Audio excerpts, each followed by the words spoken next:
మంత్రి ఉత్తమ్ కుమార్ రెడ్డి మాట్లాడుతున్నారు. ఇప్పుడు ఆ లైవ్ చూద్దాం. పిల్లర్ కుంగిపోయింది, ఒక పిల్లరే కుంగిపోయింది. అసలు మేడిగడ్డ బ్యారేజే is the heart of Kaleshwaram project అని వాళ్ళే అనేక సందర్భాలు చెప్పింది. వాళ్ళే కట్టిండ్రు, వాళ్ళే జేబులు నింపుకున్నారు. నీళ్ళు ఎవరికైతే రాలేదు, కానీ ఆ Kaleshwaram project Medigadda barrage collapse అయిపోయింది. దాని గురించి కూడా ఆయన విమర్శిస్తున్నాడు. సిగ్గుపడాలి, తెలంగాణ ప్రజలకి, రైతులకు క్షమాపణ చెప్పాలి. వాళ్ళు కాళేశ్వరం ప్రాజెక్టుకి తీసుకున్న అప్పులు ఎప్పటికీ తెలంగాణ ప్రజలపై భారం పడుతున్నాయి.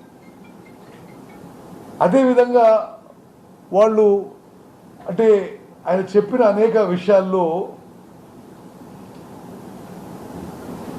కాళేశ్వరం ప్రాజెక్టు ఏమో కూలిపోయింది, పాలమూరు రంగారెడ్డికి 27,500 కోట్లు వాళ్ళు ఖర్చు పెడితే ఒక్కెకరం కూడా కొత్త ఆయకట్టు ఇవ్వలేదు, అనుమతులు ఏమీ రాలేదు, వాటర్ అలొకేషన్ రాలేదు.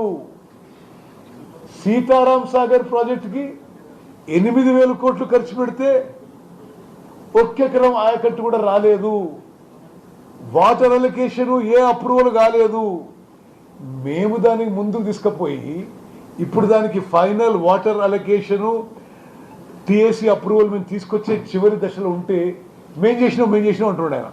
ఇప్పుడు సమ్మక్క సారక్క బ్యారేజ్ కట్టిండు, కానీ దానికి కనీసం ఆయకట్టు కూడా ఐడెంటిఫై చేయలేవాడు.